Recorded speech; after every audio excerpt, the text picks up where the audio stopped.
सत श्री अकाल। PTC north America देखने वाले सारे दर्शकों का स्वागत है। मैं हाँ तुहाडे नाल कावी बब्बर ते बुलेटिन की शुरुआत करांगे, पर सब तो पहले एक नज़र हैडलाइंस ते।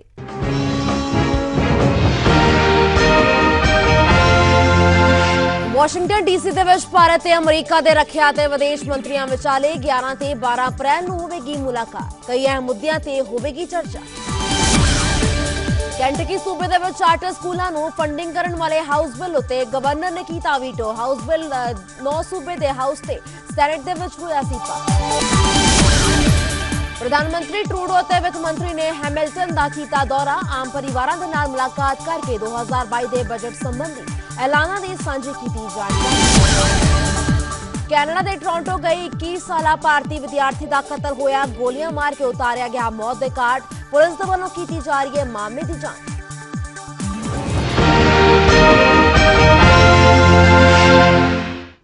हुण खबरां विस्तार दे नाल ते सब तो पहलां गल करदे हां रूस नूं लैके बेशक अमरीका ते भारत दे संबंधां विच तणाव नज़र आ रहा है, पर अमरीका नाल भारत दे संबंध अजे भी निघे हन। दोहां देशां दरमियान 11 ते 12 अप्रैल नूं वाशिंगटन डीसी विच होण जा रहे सम्मेलन नूं भी विशेष अहमियत तो वेख्या जा रहा है। पेश है इस बाबत साडे सहयोगी सुखपाल सिंह धनोआ दी व्हाइट हाउस तो खास रिपोर्ट। पीटीसी ਦੇ ਦਰਸ਼ਕਾਂ ਦਾ ਮੈਂ ਸੁਖਪਾਲ ਸਿੰਘ ਧਨੋਆ ਵਾਈਟ ਹਾਊਸ ਤੋਂ ਹਾਰਦਿਕ ਸਵਾਗਤ ਕਰਦਾ ਹਾਂ। ਯੂਕਰੇਨ ਜੰਗ ਤੋਂ ਬਾਅਦ ਭਾਰਤ ਅਤੇ ਅਮਰੀਕਾ ਦੇ ਸਬੰਧਾਂ ਨੂੰ ਲੈ ਕੇ ਕਈ ਤਰ੍ਹਾਂ ਦੀਆਂ ਕਿਆਸਰਾਈਆਂ ਲਾਈਆਂ ਜਾ ਰਹੀਆਂ ਨੇ ਅਤੇ ਭਾਰਤ ਅਤੇ ਅਮਰੀਕਾ ਦੇ ਸਬੰਧ ਇੱਕ ਨਾਜ਼ੁਕ ਦੌਰ ਵਿੱਚੋਂ ਗੁਜ਼ਰ ਰਹੇ ਨੇ। ਇਸ ਦਾ ਕਾਰਨ ਹੈ ਭਾਰਤ ਦਾ ਰੂਸ ਕੋਲੋਂ ਹਥਿਆਰਾਂ ਦੀ ਖਰੀਦ ਦਾ ਕੀਤਾ ਹੋਇਆ ਸੌਦਾ ਤੇ ਭਾਰਤ ਵੱਲੋਂ ਰੂਸ ਤੋਂ ਖਰੀਦਿਆ ਜਾ ਰਿਹਾ ਤੇਲ।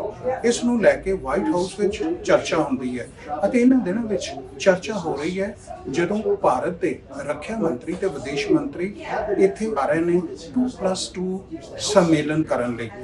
ਲਗਾਤਾਰ ਪਿਛਲੇ 4 ਦਿਨਾਂ ਤੋਂ ਵਾਈਟ ਹਾਊਸ ਵਿੱਚ ਨਾ ਸਿਰਫ ਭਾਰਤੀ ਮੀਡੀਆ ਵੱਲੋਂ ਹੀ ਬਲਕਿ ਅਮਰੀਕਨ ਮੀਡੀਆ ਵੱਲੋਂ ਭਾਰਤ ਤੇ ਰੂਸ ਦੇ ਸਬੰਧਾਂ ਨੂੰ ਲੈ ਕੇ ਅਮਰੀਕਾ ਦੇ ਪੱਖ ਨੂੰ ਸਮਝਣ ਦੀ ਕੋਸ਼ਿਸ਼ ਕੀਤੀ ਜਾ ਰਹੀ ਹੈ।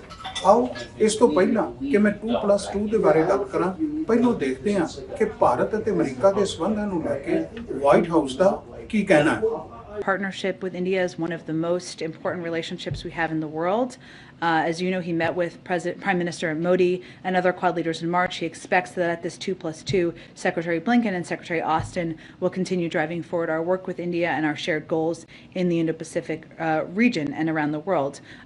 We also believe both sides will continue our close consultations on the consequences of President Putin's brutal war against Ukraine and mitigating the impact by addressing energy and food prices. Obviously, it could cover a range of topics, so we expect that to be a central one. He went and had a constructive conversation and made clear that while it's the decision of each individual country, including India, to determine whether they're going to import Russian oil, it is only 1 to 2% of their imports. About 10% of their imports is from the United States. And so he conveyed, of course, they should abide by sanctions, which are not related to that decision, but also we would be here to help them diversify and move towards even reducing further beyond the 1 to 2%. White house ਵੱਲੋਂ ਦਿੱਤੇ ਇਹਨਾਂ ਜਵਾਬਾਂ ਤੋਂ ਬਾਅਦ ਸਥਿਤੀ ਸਾਫ਼ ਹੋ ਜਾਂਦੀ ਹੈ, ਪਰ ਫਿਰ ਵੀ ਹੁਣ 2+2 ਜੋ ਭਾਰਤ ਦੇ ਰੱਖਿਆ ਮੰਤਰੀ ਤੇ ਭਾਰਤ ਦੇ ਵਿਦੇਸ਼ ਮੰਤਰੀ ਤੇ ਅਮਰੀਕਾ ਦੇ ਰੱਖਿਆ ਅਤੇ ਅਮਰੀਕਾ ਦੇ ਵਿਦੇਸ਼ ਮੰਤਰੀ ਵੱਲੋਂ 11 ਤੇ 12 ਤਰੀਕ ਨੂੰ ਇੱਥੇ ਵਾਸ਼ਿੰਗਟਨ ਡੀਸੀ ਵਿੱਚ ਹੋਣ ਜਾ ਰਹੀ ਹੈ, ਉਹ ਸਾਰੇ ਪੱਖ ਵਿਚਾਰੇ ਜਾਣੇ ਨੇ, ਨਾ ਜੋ ਸਿਰਫ ਯੂਕਰੇਨ ਦੇ ਜੰਗ ਨਾਲ ਹੀ ਸੰਬੰਧਿਤ ਨੇ ਜਾਂ ਭਾਰਤ ਤੇ ਰੂਸ ਦੇ ਸੰਬੰਧਾਂ ਨੂੰ ਲੈ ਕੇ ਜੁੜੇ ਹੋਣਗੇ, ਪਰ ਇਸ ਵੇਲੇ ਪਾਕਿਸਤਾਨ ਦੇ ਵਿੱਚ ਬਣੀ ਹੋਈ ਅਸਥਿਰਤਾ ਇਸ ਦਾ ਇੱਕ ਮੁੱਖ ਆਧਾਰ ਹੋਵੇਗੀ।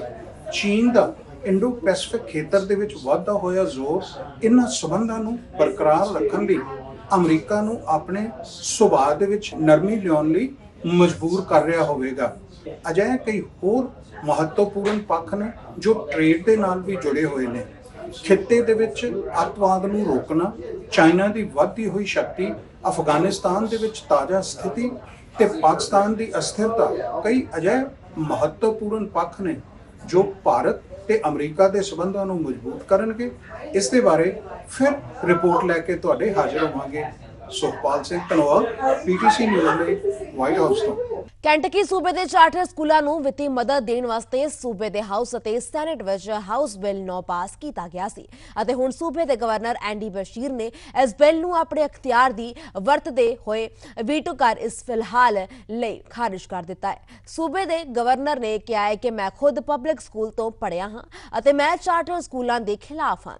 ਉਹਨਾਂ ਨੇ ਇਹ ਵੀ ਗੱਲ ਆਖੀ ਹੈ ਤੇ ਕਿਹਾ ਹੈ ਕਿ ਉਹ ਇਸ ਬਿੱਲ ਨੂੰ ਇਸ ਲਈ ਵੀਟੋ ਕਰ ਰਹੇ ਨੇ ਤਾਂ ਕਿ ਲੋਕਾਂ ਦੇ ਟੈਕਸ ਦਾ ਪੈਸਾ ਪਬਲਿਕ ਸਕੂਲਾਂ ਤੋਂ ਖੋ ਕੇ ਇਹਨਾਂ ਚਾਰਟਰ ਸਕੂਲਾਂ ਨੂੰ ਦਿੱਤਾ ਜਾਵੇਗਾ। ਦੱਸਣਯੋਗ ਹੈ ਕਿ ਪਬਲਿਕ ਸਕੂਲ ਦਾ ਪ੍ਰਬੰਧਨ ਸਰਕਾਰੀ ਤੌਰ ਉੱਤੇ ਕੀਤਾ ਜਾਂਦਾ ਹੈ, ਜਦਕਿ ਚਾਰਟਰ ਸਕੂਲ ਚੱਲਦੇ ਤਾਂ ਟੈਕਸ ਰਾਹੀਂ ਆਈ ਆਮਦਨ ਨਾਲ ਹੀ ਨੇ, ਪਰ ਇਹਨਾਂ ਦਾ ਪ੍ਰਬੰਧਨ ਨਿੱਜੀ ਅਦਾਰੇ ਜਾਂ ਫਿਰ ਜਥੇਬੰਦੀਆਂ ਕਰਦੀਆਂ ਹਨ। ਜ਼ਿਕਰਯੋਗ ਹੈ ਕਿ ਹਾਊਸ ਅਤੇ ਸੈਨੇਟ ਵੱਲੋਂ ਪਾਸ ਹੋਣ ਤੋਂ ਬਾਅਦ ਇਹ ਬਿੱਲ ਗਵਰਨਰ ਡੈਸਕ ਉੱਤੇ ਪੁੱਜਾ ਸੀ, ਜਿਸ ਉੱਤੇ ਗਵਰਨਰ ਨੇ ਵੀਟੋ ਕਰ ਦਿੱਤਾ ਹੈ ਤੇ ਹੁਣ ਇਹ ਬਿੱਲ ਫਿਰ ਦੁਬਾਰਾ ਹਾਊਸ ਅਤੇ ਸੈਨੇਟ ਵਿੱਚ ਜਾਵੇਗਾ। I'm against charter schools. They are wrong for our Commonwealth. They take taxpayer dollars away from the already underfunded public schools in the Commonwealth. And our taxpayer dollars should not be redirected to for-profit entities that run charter schools. As Attorney General, I can tell you the number of prosecutions we had against for-profit colleges, how so many of them took advantage of so many people, and the idea that we would open up that same ability for people to prey on our even younger students is simply not the direction Kentucky should go. And the bill would send taxpayer dollars to charter schools that have boards that are not elected and are not answerable to the people. Public dollars being spent without that oversight. And they're not even required to comply with the same controls and accountability measures as our public schools. The answer to concerns about the performance in our public schools lies with actually funding and working with our public schools, not trying to divert money away to folks that you give more flexibility to than the group you're asking to do a better job. And House Bill 9 is unconstitutional, and I believe it will be found that way by courts if this veto is overridden. Kentucky's Constitution makes it clear the General Assembly shall, by appropriate legislation, provide for an efficient system of common schools throughout the state. Common schools are public schools, and public taxpayer dollars, I believe, under the Constitution, can only go to public schools. This is a constitutional mandate, and the Kentucky Supreme Court has upheld this language in our Constitution time and time again. रुकांगे थे एक break दिलाई break दे उस पार भी खबरां दा सिलसिला रहेगा जारी जल्द हाजिर होने ब्रेक तो बाद एक बार फिर तो अब सब दा स्वागत है। न्यूयॉर्क ਦੇ ਵਿੱਚ 16 ਅਪ੍ਰੈਲ ਨੂੰ ਪੰਜਾਬੀ ਲਾਈਵ ਬੀਟਸ ਐਂਟਰਟੇਨਮੈਂਟ ਵੱਲੋਂ ਕਿਸਾਨੀ ਅੰਦੋਲਨ ਦੀ ਜਿੱਤ ਨੂੰ ਲੈ ਕੇ ਫਤਿਹ ਮੇਲੇ ਦਾ ਪ੍ਰਬੰਧ ਕੀਤਾ ਜਾ ਰਿਹਾ ਹੈ, ਜਿਸ ਦੇ ਵਿੱਚ ਮਸ਼ਹੂਰ ਪੰਜਾਬੀ ਗਾਇਕ ਕੰਵਰ ਗਰੇਵਾਲ ਆਪਣੀ ਗਾਇਕੀ ਦੇ ਨਾਲ ਲੋਕਾਂ ਦਾ ਮਨੋਰੰਜਨ ਕਰਨਗੇ। ਇਸ ਸੰਬੰਧ ਵਿੱਚ ਬੀਤੇ ਦਿਨੀ ਨਿਊਯਾਰਕ ਦੇ ਲੌਂਗ ਆਈਲੈਂਡ ਦੇ ਹੈਕਸੇਵਲ ਵਿਖੇ ਪੰਜਾਬੀ ਲਾਈਵ ਬੀਟਸ ਐਂਟਰਟੇਨਮੈਂਟ ਦੇ ਵੱਲੋਂ ਮੀਟ ਐਂਡ ਗ੍ਰੀਟ ਪ੍ਰੋਗਰਾਮ ਦਾ ਆਯੋਜਨ ਕੀਤਾ ਗਿਆ, ਜਿਸ ਦੇ ਵਿੱਚ ਗਾਇਕ ਕੰਵਰ ਗਰੇਵਾਲ ਨੇ ਲੋਕਾਂ ਦੇ ਨਾਲ ਮੁਲਾਕਾਤ ਕੀਤੀ। ਪੇਸ਼ ਹੈ ਇਸ ਬਾਬਤ ਖਾਸ ਰਿਪੋਰਟ। ਪੰਜਾਬੀਆਂ ਦੇ ਹਰਮਨ ਪਿਆਰੇ ਲੋਕ ਗੀਤ ਗਾਉਣ ਵਾਲੇ, ਲੋਕਾਂ ਦੀ ਦਿਲਾਂ ਦੇ ਨਜ਼ਦੀਕ ਰਹਿਣ ਵਾਲੇ ਗਾਇਕ ਕੰਵਰ ਗਰੇਵਾਲ ਵੱਲੋਂ ਅਮਰੀਕਾ ਦਾ ਟੂਰ ਕੀਤਾ ਜਾ ਰਿਹਾ ਹੈ। ਇਸ ਅਮਰੀਕਨ ਟੂਰ ਨੂੰ ਫਤਿਹ ਟੂਰ 2022 ਦਾ ਨਾਮ ਦਿੱਤਾ ਗਿਆ ਹੈ। ਇਸ ਟੂਰ ਦੇ ਦੌਰਾਨ ਵੱਖ-ਵੱਖ ਸ਼ਹਿਰਾਂ ਵਿੱਚ ਕੰਵਰ ਗਰੇਵਾਲ ਆਪਣਾ ਲਾਈਵ ਕੌਂਸਰਟ ਕਰਨਗੇ। 16 ਤਰੀਕ ਨੂੰ ਨਿਊਯਾਰਕ ਦੇ ਵਿੱਚ ਕੰਵਰ ਗਰੇਵਾਲ ਦਾ ਇੱਕ ਸ਼ੋਅ ਹੋ ਰਿਹਾ ਹੈ। ਉਸੇ ਸ਼ੋਅ ਦੇ ਸੰਬੰਧ ਵਿੱਚ ਕੰਵਰ ਗਰੇਵਾਲ ਦੇ ਨਾਲ ਮੀਟ ਐਂਡ ਗ੍ਰੀਟ ਦਾ ਪ੍ਰੋਗਰਾਮ ਲੌਂਗ ਆਈਲੈਂਡ ਦੇ ਹਿਕਸਵਿਲ ਟਾਊਨ ਦੇ ਐਂਟਮਸ ਹਾਲ ਦੇ ਵਿੱਚ ਰੱਖਿਆ ਗਿਆ ਸੀ। ਇਸ ਮੀਟ ਐਂਡ ਗ੍ਰੀਟ ਦੇ ਵਿੱਚ ਕੰਵਰ ਗਰੇਵਾਲ ਨੂੰ ਹੋਰ ਤਾਂ ਨਹੀਂ, ਪਰ ਲੋਕਾਂ ਵੱਲੋਂ ਉਹਨਾਂ ਦੇ ਉਹ ਤਜਰਬੇ ਸਾਂਝੇ ਕਰਨ ਦੀ ਵਾਰ-ਵਾਰ ਅਪੀਲ ਕੀਤੀ ਜਾਂਦੀ ਰਹੀ ਜੋ ਉਹਨਾਂ ਨੂੰ ਕਿਸਾਨੀ ਮੋਰਚੇ ਦੇ ਦੌਰਾਨ ਦਿੱਲੀ ਵਿੱਚ ਹੋਏ ਸਨ। ਉਹਨਾਂ ਵੱਲੋਂ ਵੀ ਸਰੋਤਿਆਂ ਨੂੰ ਨਿਰਾਸ਼ ਨਹੀਂ ਕੀਤਾ ਗਿਆ ਅਤੇ ਜੋ ਜੋ ਉੱਥੇ ਵਾਪਰਦਾ ਰਿਹਾ ਉਹ ਸਾਰਾ ਕੁਛ ਹੀ ਉਹਨਾਂ ਨੇ ਕਹਾਣੀ ਵਾਂਗ ਦਿਲਾਂ ਦੇ ਨਜ਼ਦੀਕ ਹੁੰਦੇ ਹੋਏ ਸਰੋਤਿਆਂ ਨੂੰ ਸੁਣਾਇਆ। ਇਸ ਮੌਕੇ ਦੇ ਉੱਤੇ ਸਾਰੀ ਕਮਿਊਨਿਟੀ ਦੇ ਲੋਕ ਹਾਜ਼ਰ ਸਨ। ਕੰਵਰ ਗਰੇਵਾਲ ਨੂੰ ਮਿਲਣ ਅਤੇ ਕੰਵਰ ਗਰੇਵਾਲ ਦੀਆਂ ਗੱਲਾਂ ਸੁਣਨ ਲਈ ਸਾਰੇ ਹੀ ਲੋਕ ਉਤਾਵਲੇ ਸਨ। ਕੰਵਰ ਗਰੇਵਾਲ ਵੱਲੋਂ ਕਾਫੀ ਲੰਮਾ ਸਮਾਂ ਲੋਕਾਂ ਨੂੰ ਇਹ ਗੱਲਾਂ ਸੁਣਾਈਆਂ ਗਈਆਂ। ਉਧਰ ਮਸ਼ਹੂਰ ਪੰਜਾਬੀ ਗਾਇਕ ਕੰਵਰ ਗਰੇਵਾਲ ਨੇ ਨਿਊਯਾਰਕ ਦੇ ਵਿੱਚ ਮੀਟ ਐਂਡ ਗ੍ਰੀਟ ਸਮਾਗਮ ਦੌਰਾਨ ਪੀਟੀਸੀ ਦੇ ਨਾਲ ਖਾਸ ਗੱਲਬਾਤ ਕੀਤੀ। ਇਸ ਗੱਲਬਾਤ ਦੇ ਵਿੱਚ ਉਹਨਾਂ ਨੇ ਕਿਸਾਨੀ ਮੋਰਚੇ ਤੋਂ ਲੈ ਕੇ ਸਿਆਸੀ ਪਾਰਟੀਆਂ ਵੱਲੋਂ ਉਹਨਾਂ ਨੂੰ ਪੰਜਾਬ ਚੋਣਾਂ ਦੇ ਨਾਲ ਜੋੜਨ ਤੱਕ ਦੇ ਤਜਰਬਿਆਂ ਦਾ ਜ਼ਿਕਰ ਕੀਤਾ ਹੈ। ਆਓ ਵੇਖਦੇ ਹਾਂ ਉਹਨਾਂ ਨੇ ਇਸ ਦੌਰਾਨ ਕੀ ਕੁਝ ਕਿਹਾ। ਕਿਸਾਨ ਮੋਰਚੇ ਦੀ ਯਾਦ ਨੂੰ ਤਾਜ਼ਾ ਕਰਵਾਉਂਦਾ ਹੋਇਆ ਕਨਵਰ ਗਰੇਵਾਲ ਦਾ ਫਤਿਹ ਟੂਰ, ਜੀ ਹਾਂ ਫਤਿਹ ਟੂਰ ਅਮਰੀਕਾ ਦੇ ਵਿੱਚ ਚਾਲੂ ਹੋ ਚੁੱਕਾ ਹੈ ਤੇ ਕਨਵਰ ਗਰੇਵਾਲ ਜੀ ਸਾਡੇ ਨਾਲ ਗਏ। ਭਾਜੀ ਬਹੁਤ ਬਹੁਤ ਸਵਾਗਤ ਹੈ ਤੁਹਾਡਾ ਅਮਰੀਕਾ ਜੀ। Thank you brother, thank you. ਭਾਜੀ ਕਿਉਂਕਿ ਇਹ ਟੂਰ ਹੀ ਤੁਹਾਡਾ ਕਿਸਾਨ ਮੋਰਚੇ ਦੇ ਨਾਲ ਰਿਲੇਟਡ ਹੈ ਤੇ ਤੁਸੀਂ ਕਿਸਾਨ ਮੋਰਚੇ ਨੂੰ ਕਿਸ ਤਰ੍ਹਾਂ ਆਪਣੀ ਨਜ਼ਰ ਨਾਲ ਕਿਸ ਤਰ੍ਹਾਂ ਦੇਖਦੇ ਹੋ? ਲੋੜ ਸੀ ਬਾਈ ਜੀ ਮੇਰੇ ਖਿਆਲ 'ਚੋਂ ਮੋਰਚੇ ਦੀ, ਇਹ ਮੋਰਚਾ ਲੱਗਣਾ ਚਾਹੀਦਾ ਸੀ ਤੇ ਸ਼ੁਕਰ ਮਹਾਰਾਜ ਦਾ ਕਿ ਲੋਕ ਘਰਾਂ 'ਚੋਂ ਨਿਕਲੇ। ਪਹਿਲਾਂ ਜਾਣੀ ਐਂ ਲਾ ਲਓ ਵੀ ਜਿੱਥੇ ਜਿੱਥੇ ਵੀ ਪੰਜਾਬੀ ਭੈਣ ਭਰਾ ਬੈਠੇ ਆ ਹਰ ਚੁੱਲ੍ਹੇ ਤੱਕ ਉਸ ਖਬਰ ਦਾ ਜਾਣਾ ਹੈ ਨਾ, ਇਹ ਮਹਾਰਾਜ ਦੀ ਖੇਡ ਸੀ। ਔਰ ਉਸ ਤੋਂ ਬਾਅਦ ਉਹ ਖਬਰ ਦੇ ਸੁਣਦੇ ਹੀ ਉਸ ਗੱਲ ਦਾ ਚਿੰਤਨ ਸ਼ੁਰੂ ਹੋ ਜਾਣਾ ਕਿ ਇਹਨਾਂ ਬਿੱਲਾਂ ਦੇ ਖਿਲਾਫ ਲੜਨਾ ਚਾਹੀਦਾ। ਸੋ ਮੈਨੂੰ ਲੱਗਦਾ ਕੋਈ ਡਿਪਾਰਟਮੈਂਟ ਐਸਾ ਫੀਲਡ ਹੈ ਨਹੀਂ ਕਿ ਜਿਹੜਾ ਨਾ ਆਇਆ ਹੋਵੇ। ਮੈਨੂੰ ਲੱਗਦਾ ਸਭ ਸੇਵਾਦਾਰ ਬੰਦੇ, ਗਿਆਨੀ, ਵਿਗਿਆਨੀ, ਬ੍ਰਹਮ ਗਿਆਨੀ, ਮੈਨੂੰ ਲੱਗਦਾ ਇਹ ਸਾਰਿਆਂ ਦਾ ਹੀ ਮੋਰਚਾ ਸੀ ਤੇ ਕੋਈ ਵੀ ਪਿੱਛੇ ਨਹੀਂ ਹਟਿਆ। ਠੀਕ ਹੈ, ਗਵਈਆ ਹੋਣ ਦੇ ਨਾਤੇ ਮੇਰੇ ਵੀ ਫਰਜ਼ ਸੀ, ਸੋ ਮਹਾਰਾਜ ਨੇ ਮੈਥੋਂ ਵੀ ਮੇਰੇ ਫਰਜ਼ ਨਿਭਾਏ ਤੇ ਸਾਰਿਆਂ ਦਾ ਦਿਲ ਫੁੱਲ ਸੀ ਬਾਈ ਜੀ। ਮੇਰੇ ਖਿਆਲ 'ਚ ਸਭ ਤੋਂ ਜ਼ਿਆਦਾ ਲੰਮਾ ਟਾਈਮ ਉੱਥੇ ਤੁਸੀਂ ਗੁਜ਼ਾਰਿਆ ਤੇ ਤੁਸੀਂ ਕੀ ਸਮਝਦੇ ਹੋ ਕਿ ਕਿਸਾਨੀ ਮੋਰਚੇ ਦੀ ਜਿੱਤ ਤਾਂ ਹੋ ਗਈ ਕਿ ਕਾਨੂੰਨਾਂ ਨੇ ਕਿਹਾ ਵਾਪਸ ਲੈਣੇ ਆ, ਪਰ ਬਾਕੀ ਸਾਰੇ ਮਸਲੇ ਹੱਲੇ ਸਰਕਾਰ ਵੱਲੋਂ ਗੋਲ ਮਟੋਲ ਜਵਾਬ ਦਿੱਤੇ ਜਾ ਰਹੇ ਆ ਤੇ ਕੀ ਕਿਸਾਨੀ ਮੋਰਚਾ ਹੁਣ ਸਮਰੱਥ ਹੈ ਕਿ ਉਹਦਾ ਪਿੱਛੇ ਪੈਰਵਾਈ ਕਰੇਗਾ? ਜੀ ਬਿਲਕੁਲ ਬਾਈ, ਇਹ ਤਾਂ ਉੱਥੇ ਵੀ ਗੱਲਾਂ ਹੁੰਦੀਆਂ ਸੀ ਕਿ ਇਹਨਾਂ ਬਿੱਲਾਂ ਦਾ ਰੱਦ ਹੋ ਜਾਣਾ ਤਾਂ ਇੰਨਾ ਕੁ ਲਾ ਲਓ ਵੀ ਆਪਣੀਆਂ ਜ਼ਮੀਨਾਂ ਆਪਣੇ ਕੋਲ ਰਹਿ ਗਈਆਂ, ਹਜੇ ਖੱਟਿਆ ਤਾਂ ਕੁਝ ਵੀ ਨਹੀਂ। ਹਾਂ, ਇੱਕ ਚੀਜ਼ ਦੀ ਕਮਾਈ ਜ਼ਰੂਰ ਲੱਗਦੀ ਹੈ ਕਿ ਸਾਲ ਸਵਾ ਸਾਲ ਦੀ ਇਸ ਲੰਬੀ ਜ਼ਮਾਤ ਤੋਂ ਬਾਅਦ ਮੋਰਾਲ ਜ਼ਰੂਰ ਲੋਕਾਂ ਦੇ ਉੱਚੇ ਹੋਏ ਆ। ਬ੍ਰੇਕ ਤੋਂ ਬਾਅਦ ਤੁਹਾਡੇ ਸਾਰਿਆਂ ਦਾ ਸਵਾਗਤ ਹੈ ਕੈਨੇਡਾ ਸਪੈਸ਼ਲ ਸੈਗਮੈਂਟ ਵਿੱਚ। ਟੋਰਾਂਟੋ ਤੋਂ ਮੈਂ ਹਾਂ ਜਸਲੀਨ ਕੌਰ। ਇਸ ਸੈਗਮੈਂਟ ਦੇ ਵਿੱਚ ਤੁਹਾਡੀ ਮੁਲਾਕਾਤ ਕਰਵਾਉਂਦੇ ਹਾਂ ਸਿਟੀ ਆਫ ਸਰੀ ਦੇ ਕਾਉਂਸਲਰ ਮਨਦੀਪ ਸਿੰਘ ਨਾਗਰਾ ਦੇ ਨਾਲ, ਜਿਨ੍ਹਾਂ ਨੇ ਸ਼ਹਿਰ ਦੇ ਵਿੱਚ ਇਲੀਗਲ ਕੰਸਟਰਕਸ਼ਨ ਅਤੇ ਕਈ ਹੋਰ ਮੁੱਦਿਆਂ ਸੰਬੰਧੀ ਖਾਸ ਜਾਣਕਾਰੀ ਸਾਂਝੀ ਕੀਤੀ। BC ਦੇ ਵਿੱਚ ਸਰੀ ਸ਼ਹਿਰ ਇੱਕ ਐਸਾ ਸ਼ਹਿਰ ਹੈ ਜੋ ਕਿ ਸਭ ਤੋਂ ਤੇਜ਼ੀ ਨਾਲ ਗਰੋ ਹੋ ਰਿਹਾ। ਜਿੱਥੇ ਉਹ ਤੇਜ਼ੀ ਨਾਲ ਗਰੋ ਹੋ ਰਿਹਾ ਉੱਥੇ ਕਈ ਪ੍ਰੋਬਲਮਸ ਵੀ ਸਿਟੀ ਆਫ ਸਰੀ ਦੇ ਵਿੱਚ ਹੈਗੀਆਂ। ਮੇਰੇ ਨਾਲ ਉਹ ਸਾਰੀਆਂ ਪ੍ਰੋਬਲਮ ਡਿਸਕਸ ਕਰਨ ਦੇ ਲਈ ਅਤੇ ਸਿਟੀ ਆਫ ਸਰੀ ਹੋਰ ਨਵਾਂ ਕੀ ਕਰ ਰਹੀ ਆ ਉਹਦੇ ਬਾਰੇ ਗੱਲਬਾਤ ਕਰਨ ਲਈ ਸਾਡੇ ਨਾਲ ਸਿਟੀ ਆਫ ਸਰੀ ਦੇ ਕਾਉਂਸਲਰ ਮਨਦੀਪ ਸਿੰਘ ਨਾਗਰਾ ਸਾਡੇ ਨਾਲ ਨੇ। ਗੱਲਬਾਤ ਕਰਦੇ ਉਹਨਾਂ ਨੇ। ਨਾਗਰਾ ਸਾਹਿਬ, ਸਭ ਤੋਂ ਪਹਿਲਾਂ ਆਪਾਂ ਸ਼ੁਰੂਆਤ ਕਰਦੇ ਹਾਂ ਕਿ ਜਿਹੜੀਆਂ ਪ੍ਰੋਬਲਮਸ ਇਸ ਵੇਲੇ ਉਹ ਹੈਗੀ ਇਲੀਗਲ ਕੰਸਟਰਕਸ਼ਨ। ਕਈ ਘਰਾਂ ਦੇ ਵਿੱਚ ਬੇਸਮੈਂਟਸ ਕਾਫੀ ਬਣੀਆਂ ਹੋਈਆਂ, ਉਹਦੇ ਬਾਰੇ ਕੀ ਕਰ ਰਹੇ ਹੋ? ਜੀ, ਇਹ ਪੈਂਡੈਮਿਕ ਦੇ ਵਿੱਚ ਜਦੋਂ ਕੋਵਿਡ ਸਟਾਰਟ ਹੋਇਆ 2019 ਦੇ ਵਿੱਚ, ਉਦੋਂ ਤੋਂ ਇਹ ਜਿਹੜਾ ਟ੍ਰੈਂਡ ਸਰੀ ਦੇ ਵਿੱਚ ਸੀਗਾ ਇਹ ਜ਼ਿਆਦਾ ਪਪੂਲਰ ਹੋ ਗਿਆ ਕਿ ਜਿਹੜੀ ਇਲੀਗਲ ਕੰਸਟਰਕਸ਼ਨ ਆ ਉਹ ਜ਼ਿਆਦਾ ਹੋਣ ਲੱਗ ਪਈ। ਪਹਿਲੇ ਤਾਂ ਇਦਾਂ ਹੁੰਦਾ ਸੀਗਾ ਨਾ ਭਾਜੀ ਕਿ ਬੇਸਮੈਂਟ ਦੇ ਵਿੱਚ ਚਾਹੇ ਇੱਕ ਰੂਮ ਐਡ ਕਰ ਲਿਆ, ਹੋਰ ਆਪਾਂ ਲਾਂਡਰੀ ਰੂਮ ਨੂੰ ਮੋਡੀਫਾਈ ਕਰਕੇ ਉਹਦਾ ਬੈਡਰੂਮ ਬਣਾ ਲਿਆ, ਚਾਹੇ ਪਿੱਛੇ ਜਿਹੜੀ ਆਪਣੀ ਸੰਡੈਕ ਹੈ ਉਹਨੂੰ ਕਵਰ ਕਰਕੇ ਉਹਦਾ ਰੂਮ ਬਣਾ ਲਿਆ। ਇੱਥੇ ਤੱਕ ਜਿਹੜੀਆਂ ਐਡੀਸ਼ਨਸ ਹੁੰਦੀਆਂ ਸੀਗੀਆਂ ਜਾਂ ਇਲੀਗਲ ਜਾਂ ਵਿਦਆਊਟ ਪਰਮਿਟ ਤੇ ਜਿਹੜੀ ਕੰਸਟਰਕਸ਼ਨ ਹੁੰਦੀ ਸੀ।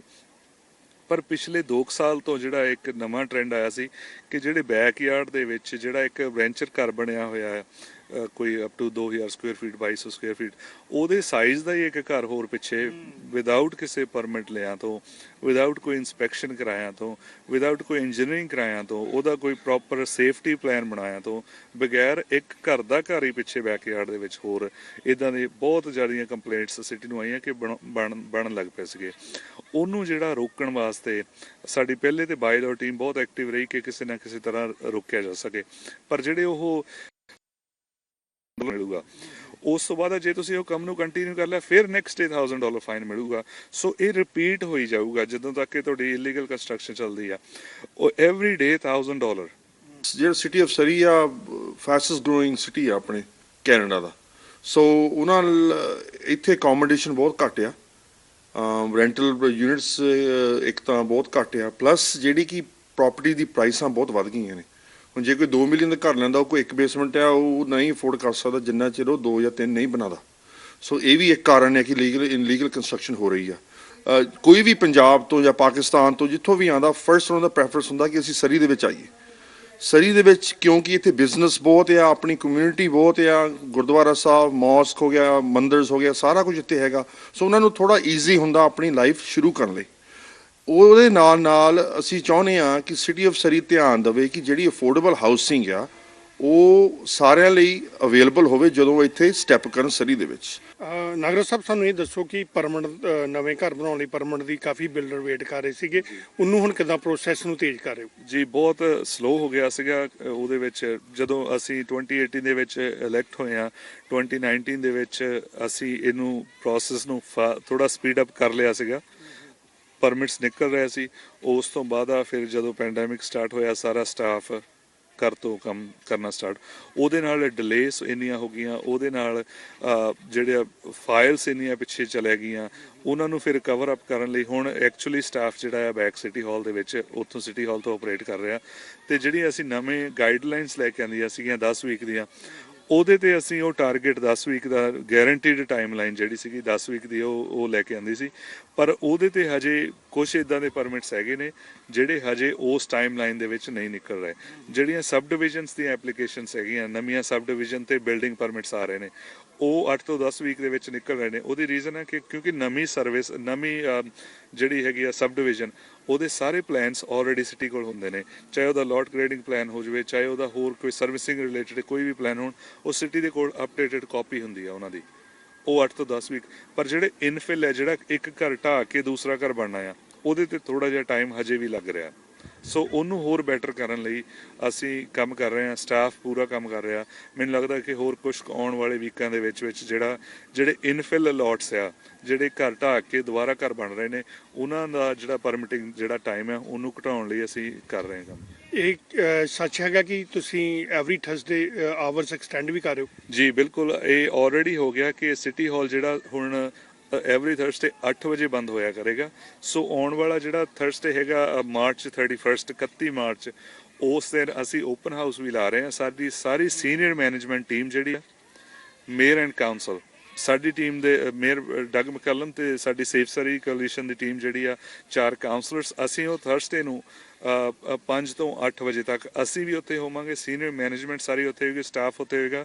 ਸੋ ਮੈਂ ਰਿਕੁਐਸਟ ਕਰੂੰ, ਜੇ ਤੁਹਾਡੇ ਪਰਮਿਟ ਨੂੰ 14-15 ਵੀਕ ਤੋਂ ਜ਼ਿਆਦਾ ਟਾਈਮ ਹੋ ਗਿਆ, ਤੁਸੀਂ ਉੱਥੇ ਆ ਕੇ ਮਿਲੋ ਤਾਂ ਕਿ ਅਸੀਂ ਦੇਖ ਸਕੀਏ ਕਿ ਪ੍ਰੋਬਲਮ ਹੈ ਕੀ ਹੈ, ਕਿਉਂ ਲੇਟ ਹੋ ਰਹੇ ਨੇ ਪਰਮਿਟ, ਉਹਦੀ ਕੀ ਰੀਜ਼ਨ ਹੈ। ਕਿਤੇ ਇਦਾਂ ਤਾਂ ਨਹੀਂ ਕਿ ਸਟਾਫ ਨੇ ਤੁਹਾਨੂੰ ਕੋਈ ਈਮੇਲ ਕੀਤੀ ਹੈ, ਤੁਸੀਂ ਉਹਦਾ ਰਿਪਲਾਈ ਬੈਕ ਨਹੀਂ ਕੀਤਾ ਅਜੇ ਤੱਕ, ਜਾਂ ਕੋਈ ਉਹਨਾਂ ਨੇ ਕੋਈ ਡੈਫੀਸ਼ੀਐਂਸੀ ਲਿਸਟ ਤੁਹਾਨੂੰ ਸੈਂਡ ਕੀਤੀ ਸੀ, ਤੁਸੀਂ ਉਹਦੇ ਵਿੱਚੋਂ 10 ਦੇ ਵਿੱਚੋਂ 8 ਚੀਜ਼ਾਂ ਭੇਜ ਦਿੱਤੀਆਂ, 2 ਸਟਾਫ ਇੱਧਰ ਵੇਟ ਕਰ ਰਿਹਾ, ਉੱਧਰ ਤੁਸੀਂ ਪਰਮਿਟ ਦੀ ਵੇਟ ਕਰ ਰਹੇ ਹੋ, ਕੋਈ ਮਿਸਕਮਿਊਨੀਕੇਸ਼ਨ ਤੇ ਨਹੀਂ ਆ। ਸੋ ਇਦਾਂ ਦੀਆਂ ਜਿਹੜੀਆਂ ਚੀਜ਼ਾਂ ਆ, ਉਹਨਾਂ ਨੂੰ ਦੇਖਣ ਵਾਸਤੇ ਕਿ ਪ੍ਰੋਬਲਮ ਹੈ ਕਿੱਥੇ ਆ, ਇਹ ਓਪਨ ਹਾਊਸ ਲਾ ਰਹੇ ਆ। ਸੋ ਮਾਰਚ 31 ਨੂੰ ਜੇ ਤੁਹਾਡੇ ਕਿਸੇ ਦਾ ਵੀ ਵਿਊਅਰ ਦਾ ਜਿਹੜਾ ਪਰਮਿਟ ਆ ਹਜੇ 14-15 ਵੀਕ ਹੋ ਗਿਆ ਨਹੀਂ ਆਇਆ, ਮੈਂ ਇਨਕਰੇਜ ਕਰੂੰਗਾ ਕਿ ਉਧਰ ਨੂੰ 5 ਤੋਂ 8 ਸਾਨੂੰ ਆ ਕੇ ਉੱਥੇ ਜ਼ਰੂਰ ਮਿਲੋ ਤਾਂ ਕਿ ਅਸੀਂ ਦੇਖ ਸਕੀਏ ਕਿ ਪ੍ਰੋਬਲਮ ਸਿਸਟਮ ਦੇ ਵਿੱਚ ਐਕਚੁਅਲੀ ਹੈ ਕਿੱਥੇ।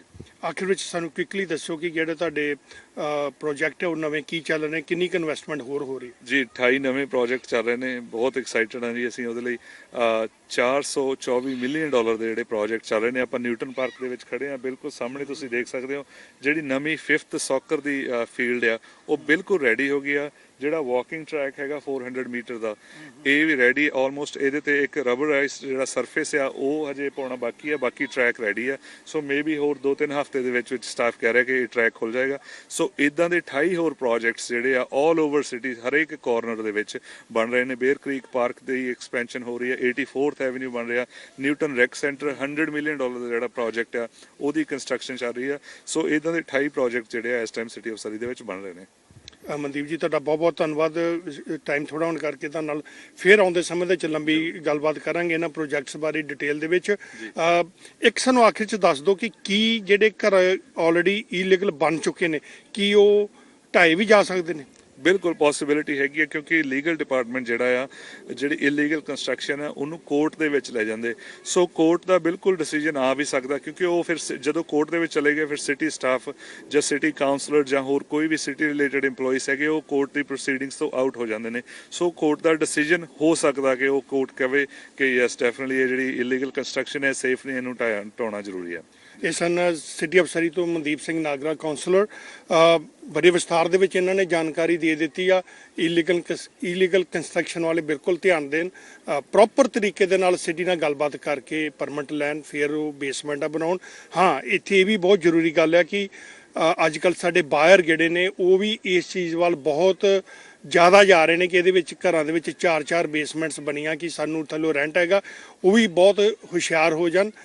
Illegal basement any time city of Surrey ਉਹਨੂੰ ਆਰਡਰ ਵੀ ਕਰ ਸਕਦੀ ਹੈ ਢਾਉਣ ਦੇ ਲਈ, ਜਾਂ ਤੁਹਾਨੂੰ ਲੰਮੇ ਸਮੇਂ ਦੇ ਲਈ ਜਿਹੜੇ ਕੋਰਟ ਵੱਲ ਜਾਣਾ ਪਏਗਾ, ਅਦਾਲਤਾਂ ਦੇ ਵੱਲ ਧੱਕੇ ਖਾਣੇ ਪੈਣਗੇ। ਕੈਮਰਾਮੈਨ ਫਾਹਦ ਦੇ ਨਾਲ Amarjit Singh, PTC News, Surrey, Canada.